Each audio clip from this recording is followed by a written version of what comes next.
Nandyan lamang daw at hindi nagtatago si Sara Diskaya. Ito pong nilinaw ng kanyang abogado matapos ipag-utos ng PNP ang paghanap sa kanya at sa iba pang sangkot sa mga ghost flood control project sa Davao Occidental. Yun ay kahit wala pang arrest warrant laban sa kontratista. Nasa frontline na balitang yan si Brian Castillo. Nasaan na si Sara Diskaya? Ngayong sinampahan na siya ng reklamo. Ayon sa kanyang abogado, Ang kliyente namin, si Ma'am Sara Diskaya and Roma Rimando, hindi po sila nagtatago. Nandyan lang sila. tugon niya ng kanilang kampo matapos mag-deploy ang PNP ng intelligence at tracker team para hanapin sina Diskaya at iba pang sangkot sa flood control scam sa Davao Occidental. Alinsunod yan sa utos ni Pangulong Bongbong Marcos para hindi raw sila makatakas, oras na ilabas ang arrest warrant. Nitong Biyernes lang nang sampahan ng reklamong malversation at graft sina Diskaya at siyam na iba pa sa Digos Regional Trial Court. Ang korteng yan ang maglalabas ng arrest warrant.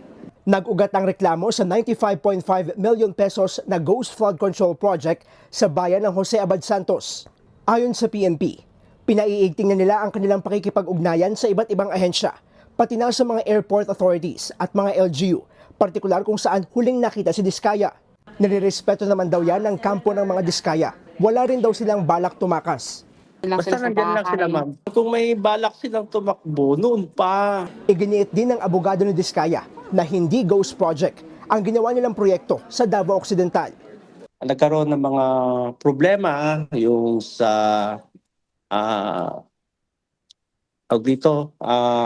panahon ng tag-ulan. Tapos nagkaroon ng mga ibang mga problema dyan. Pero nagko-construct sila. Alam mo yung nakaraang bagyo? Was out siya. Pero may mga natira.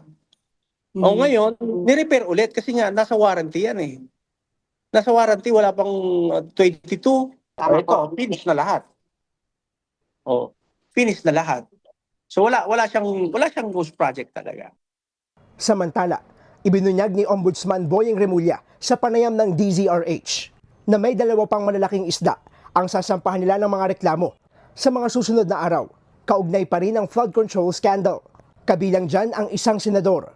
Of the big fish, may isa tayong tingin ko hinog na hinog. Pasok na. Sumulat din ako kay Tito Sen na wag na bigyan ng travel authority. Ibig sabihin, senador yan. May isang nakaupo.